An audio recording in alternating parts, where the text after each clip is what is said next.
नमस्कार, India news में आपका स्वागत है। मैं हूं संभव शर्मा। ऑनलाइन गेमिंग और ऑनलाइन गेमिंग से जुड़ा हुआ जो केंद्र सरकार का कानून है, इस समय बहस का मुद्दा बना हुआ है।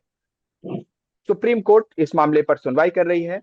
जनवरी में 3 जजेस की बेंच इस मामले की सुनवाई करेगी। अपने आप में महत्वपूर्ण। करोड़ों युवा एक तरह से ऑनलाइन गेमिंग और ऑनलाइन गेमिंग से जुड़े हुए जो तमाम एप्स हैं उनका इस्तेमाल करते हैं। तमाम बातें आज हम इस मुद्दे पर करेंगे, लेकिन उससे पहले दर्शकों को मैं बता दूं, मेरे साथ एडवोकेट मोनाली सागर जुड़ी हुई हैं। वो एक युवा हैं। इससे पहले भी हम कई वकीलों से बात कर चुके हैं इस मुद्दे पे, लेकिन इस बार एडवोकेट मोनाली सागर से इसलिए बात कर रहे हैं क्योंकि वो ना सिर्फ युवा है बल्कि एक वकील भी हैं। तो वो उन्हें युवाओं की भी समझ है और कानून की भी समझ है। मोनाली जी, आपका स्वागत है इंडिया न्यूज पर। नमस्ते आप सबों का। जी। मोनाली जी, हम शुरुआत करते हैं। सबसे पहले केंद्र सरकार के उस हलफनामे से, उस एफिडेविट से जो सुप्रीम कोर्ट में केंद्र सरकार ने फाइल किया और कहा कि क्या जरूरत थी इस पर्टिकुलर कानून को। ये जो ऑनलाइन गेमिंग रेगुलेशन कानून है, इसे कहा जाता है promotion and regulation of online gaming, PROGA 2025। ये कानून लाने की क्या जरूरत थी। उसके लिए उन्होंने तमाम बातें कही, जिसमें कहा गया कि एक करोड़ों का जो लॉस है एक्सचेकर को वो हो रहा है। सुसाइड्स का हवाला दिया। टेरर लिंक्स जो एक तरह से आपराधिक कई मामले हैं वो इससे जुड़े हुए हैं। प्रिवेंशन ऑफ मनी, जो मनी लॉन्ड्रिंग है, एक सीरियस क्राइम है, वो इससे कहीं ना कहीं जुड़ा हुआ है। और इस वजह से इन सबको रोकने के लिए ये ऑनलाइन गेमिंग कानून लाना पड़ा। तो मैं आपसे जानना चाहूंगा कि आपको क्या लगता है कि इस कानून की क्या जरूरत है। जी, एक युवा वकील होने के नाते जो आज की पीढ़ी और कानून दोनों का समझता है कि मेरा मानना है कि ऑनलाइन गेमिंग को नियंत्रित करना जरूरी है, लेकिन समझदारी और संतुलन के साथ में। इसको बंद करने के लिए सरकार ने अच्छी प्रोग्रेसिव कंट्री इंडिया में इन्होंने ये स्टार्ट किया है। इसको हम लोग बोल सकते हैं कि स्मार्ट रेगुलेशन के साथ में इसको नॉट मॉरल पॉलिसिंग के साथ में अगर इसको बंद किया जाए, should protect users without crossing innovations, employment और कॉन्स्टिट्यूशनल राइट्स। तो ये काफी इम्पोर्टेंट एक्ट है हमारे कंट्री के लिए। जी, आपने कहा विदाउट क्रशिंग इनोवेशन। तो एक तरफ थोड़ा सा आप इस कानून के बारे में भी दर्शकों को बताएं, क्योंकि एक तरफ जहां पर ऑनलाइन मनी गेम उसे रोका गया है, लेकिन दूसरी तरफ जो ई स्पोर्ट्स हैं उनको बढ़ावा दिया गया है। तो इस बारे में भी दर्शकों को थोड़ा सा बताएं। जी, ऑनलाइन ये कानून जो है बेसिकली बताया जाता है कि मुख्य रूप से कि ऑनलाइन और रियल मनी लॉन्ड्रिंग को, जी। गेमिंग को नियंत्रित करना है। धोखाधड़ी और मनी लॉन्ड्रिंग और लत को रोकने के लिए, क्योंकि जी। अगर इसे नहीं रोका जाएगा तो जो पहले जुआ चलता था और अभी जो ये मनी ऑनलाइन गेमिंग है, इन दोनों में कोई डिफरेंसेस नहीं होगा। और बच्चों और कमजोर वर्ग की सुरक्षा के लिए इसे रोकने की अत्यंत जरूरत है भारत में। और सबसे बड़ी बात है कि गेमिंग कंपनियां जो है वो इस चीज के लिए जवाबदेह बनाए जाए, ना कि एक इंडिविजुअल, क्योंकि उनका इसमें सबसे ज्यादा फायदा है। बच्चों या जो हमारे युवा वर्ग हैं उनके लिए ये गेमिंग बस एक समय की बर्बादी है। और हमारा इकोनॉमी इससे बहुत ज़्यादा ही लॉस में जा सकता है। और सर, जहाँ तक की बात है कि इस प्रोगा 2025 एक्ट के अंदर हमें 3-4 तरीके के पनिशमेंट्स दिए गए हैं। तो उस पनिशमेंट्स के जो हमारा बताया गया है कि 3 साल और 50 करोड़ रुपए जुर्माना, या 2 साल या 25 करोड़ रुपए जुर्माना। तो इस तरीके की चीजें एक नॉर्मल इंडिविजुअल पे नहीं कर सकती है। तो बेसिकली ये कानून का, ऐसे ऐसे कानून को बनाने के बहुत सारे फायदे हैं। लेकिन अगर हम कानून को सही तरीके से बनाया जाए तो वो सबसे ज्यादा जरूरी है। सभी खेलों के को एक साथ प्रतिबंध लगाना जरूरी है। और जी। स्किल और चांस में अंतर नहीं होना चाहिए। और युवा अवैध प्लेटफॉर्म की ओर जा रहे हैं अगर इसको बंद नहीं किया जाए। और नहीं, आपने जो आपने हमारे कहा स्किल और चांस में अंतर। देखिए, गेम ऑफ स्किल्स बुद्धि और विवेक से खेला जा रहा है, और गेम ऑफ चांस में कहीं ना कहीं गैम्बलिंग के आरोप लगते हैं। जी तो इसको थोड़ा सा जी चूंकि आप, बिकॉज यू आर यंग, युवा हैं आप, तो आप युवाओं को भी समझते हैं, तो स्किल्स और चांस पे थोड़ा सा एलेबोरेट करें कि ये क्या डिफरेंसेस हैं, क्या अंतर है। सर, क्योंकि सर स्किल जो एक डेवलप्ड होता है बच्चे में, वो बच्चों के जन्म के साथ में वो स्किल डेवलप्ड होता है कि वो आपकी उम्र की पुष्टि नहीं करता। आपको जैसे कोई बच्चे क्रिकेट खेल रहे हैं तो उनको छोटे से पता चलता है कि वो कब तक क्रिकेट खेल सकते हैं, वो अपने 55 तक जाके क्रिकेट खेल सकते हैं। लेकिन ये ऑनलाइन गेमिंग या इस तरीके की चीजें जो है उसमें कोई उम्र की पुष्टि नहीं की जाती है। दूसरी बात, सबसे बड़ी बात यह है कि जिम्मेदारी कि इस गेमिंग में किसी भी तरीके की जिम्मेदारी नहीं होती। ना आप अपने स्टेट के लिए खेलते हैं, ना आप अपने कंट्री के लिए खेलते हैं, इवन ना कि आप खुद के लिए खेलते हैं। जब ये ऑनलाइन गेमिंग खेली होती है तो उस समय में दिया जाता है कि बस वो वहां पे आपका एक मुखौटा रहता है, ना कि आपका नाम तक आता है। उसमें आपको एक कोड मिलेगा, उस कोड वो कोड आपका यूटिलाइज होगा कि ये आपका नाम है। जैसे कि G788, इस तरीके की चीजें आपको नाम दी जाएगी। तो इसमें सर कोई भी पारदर्शिता नहीं है। और सबसे बड़ी बात है कि ये अवैध सट्टेबाजी पर रोक लगाता है। तो इस तरीके की बातों को करते हुए मेरा मानना है कि पूर्ण प्रतिबंध नहीं, बल्कि नियंत्रित अनुमति के साथ में इसका समाधान बहुत ही जरूरी है। और सबसे बहुत बड़ी सही चीज बात सर ये है आपने कि बोली यहाँ पर।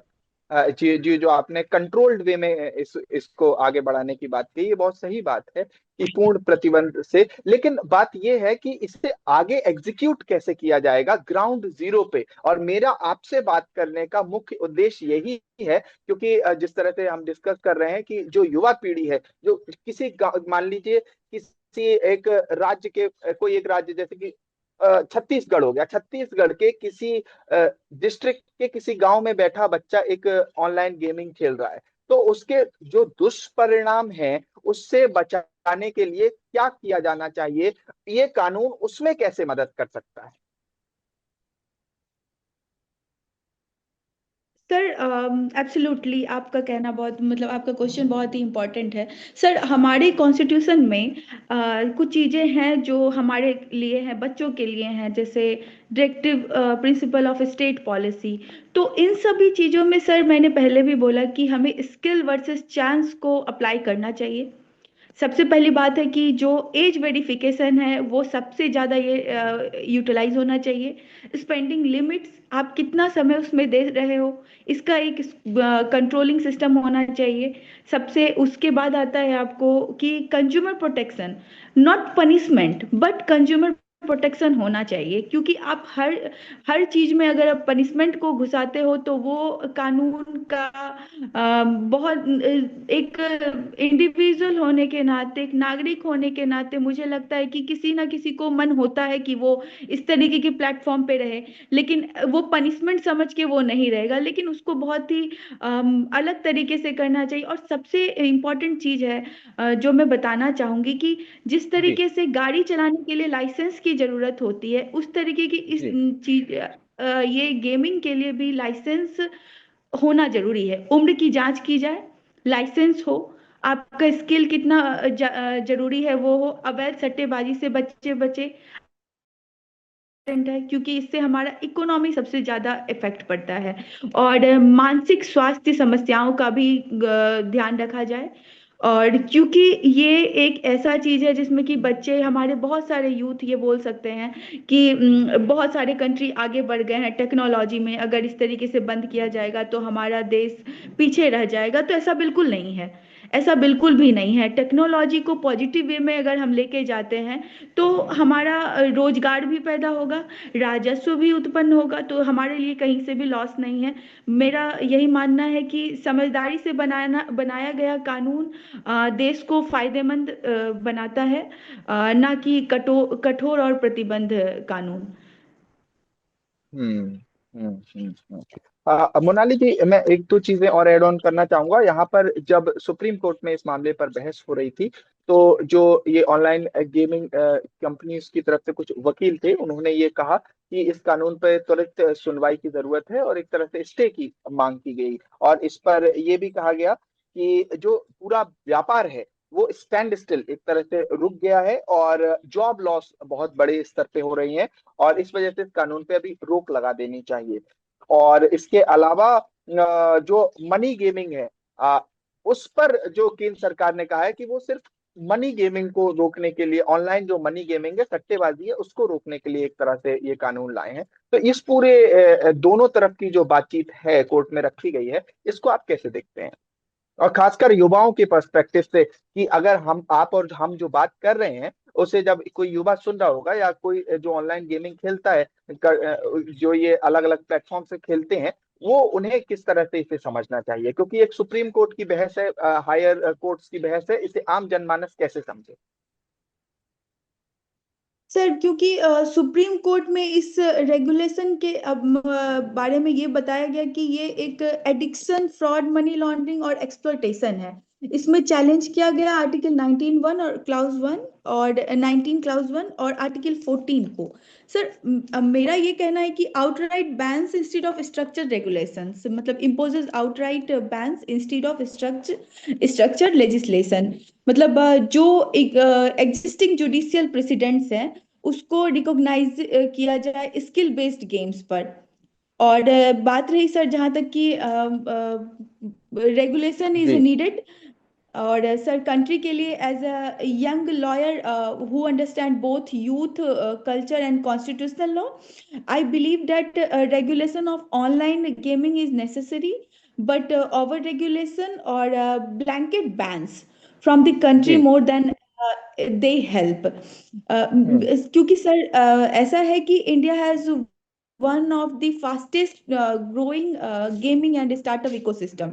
ये सबसे ज्यादा हम्म है। अब यहाँ पे मनी लॉन्ड्रिंग जैसी चीजें जो हम्म रखी गई है, जैसे मैं एग्जांपल के लिए मैं किसी भी गेम का नाम नहीं लूंगी जिसमें कि हम्म सभी रूबरू हैं उस चीजों से कि वहां पे पैसे कितने लगते हैं, सट्टेबाजी लगती है। हम्म पर मुझे लगता है कि employment generator and technology driven industry के लिए ये बहुत बड़ा लॉस होगा सर। तो हम्म मेरा है कि इस चीज को प्रोगा 2025 जो है कहीं ना कहीं हम्म हमें रियल मनी गेमिंग से रूबरू करा हम्म कंट्री को बहुत कुछ चीजों, बच्चों को बहुत चीज से बचा रहा है, यूथ को बहुत चीजों से बचा रहा है। सबसे बड़ी चीज है सर कि एक हम्म देश को डेवलप होने के लिए टाइम मैनेजमेंट, अगर हम्म एक काम कर रहे हैं उस समय भी हम्म वो अपने टाइम को किल कर रहे हैं इस ऑनलाइन गेमिंग के चक्कर में। तो हम्म मेरा मानना है कि सबसे ज्यादा स्पेसिफिकली कवर्स बिजनेस लॉस तो है, लेकिन सर यंग यूथ के लिए सर ये सबसे जरूरी है कि इसे बहुत ही रिस्ट्रिक्टली और बहुत ही संयम तरीके से इसे बंद किया जाए। और मुझे नहीं लगता ये कहीं से भी ये कानून गलत है, ये कानून सही है। बस इसमें थोड़ी बहुत चीजें अगर बदली बदली जा सके तो वो और भी ज्यादा अच्छा है। क्योंकि सर आज का युवा डिजिटल है, ग्लोबल हम्म प्लेटफॉर्म से जुड़ा हुआ है, स्किल बेस्ड गेम्स में करियर मानता है, और पुराने लोगों को ये गेम जुआ लगता है, इनोवेशन को वो लोग रोकते हैं। मैं बात करूंगी कि हम्म ऑनलाइन गेमिंग रेगुलेशन जरूरी है, लेकिन हम्म बिजनेस को खत्म कर देने वाला कानून देश के विकास में मदद नहीं करता है। क्योंकि हम्म कहीं ना कहीं छोटी छोटी बिजनेस से ही हम वर्ल्ड वाइड जा सकते हैं, इस तरीके की बिजनेस से। कि अगर हमारे देश में ये कम्प्लीटली बैन हो जाता है और दूसरे देश में ये कम्प्लीटली ये दौड़ रहा है, तो वो हमारे सिस्टम को, हमारी टेक्नोलॉजी सिस्टम को थोड़ा सा हार्म कर रहा है।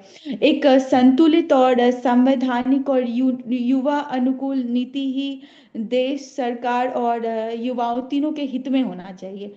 सो हम्म, बेसिकली मैं इसके पक्ष में भी हूँ, विपक्ष में भी हूँ। हम्म, और बहुत स्पष्ट रूप से मोनाली जी आपने बात रखी, और दोनों ही बातें, कानून की जानकारी और इसके साथ साथ युवा क्या सोचते हैं उसकी समझ आपने यहाँ पर दिखाई। और यहाँ पर खासकर दो तीन पॉइंट्स जो आपने बोले, खासकर यहाँ पर जो स्किल बेस्ड गेम है उसको बढ़ावा देना चाहिए, और कंप्लीट ब्लैंकेट बैन से बचकर इसी को थोड़ा मॉडिफाई करके एक ऐसा बनाया जाए जो इंटरनेशनल इकोसिस्टम के थोड़ा सा कंपैटिबल हो, जिससे कि भारत पीछे भी ना रह जाए ऑनलाइन गेमिंग में, लेकिन जो युवा हैं वो शिकार भी ना हो। कुछ इस तरह के जी। सजेशन आपने दिए। मैं आपका विशेष धन्यवाद यहाँ इंडिया न्यूज के प्रोग्राम पे करता हूँ। एडवोकेट मोनाली सागर, आपका धन्यवाद इंडिया न्यूज से जुड़ने के लिए और तमाम बातों को रखने के लिए, जिससे एक समझदारी पूर्वक एक ऐसा ये जो इकोसिस्टम बन सकता है ऑनलाइन गेमिंग का, जिससे युवा भ्रमित भी नहीं हो और दूसरी तरफ एक तरह से ब्लैंकेट बैन से भी बचा जाए। बहुत बहुत धन्यवाद। आप सभी का भी धन्यवाद जो दर्शक हमें देख रहे थे इंडिया न्यूज पर जुड़ने के लिए और ऑनलाइन गेमिंग पर इस डिस्कशन में पार्टिसिपेट करने के लिए। अपने कमेंट्स कमेंट बॉक्स में आप लिख सकते हैं और हमारे लिए पोस्ट कर सकते हैं। बहुत बहुत धन्यवाद।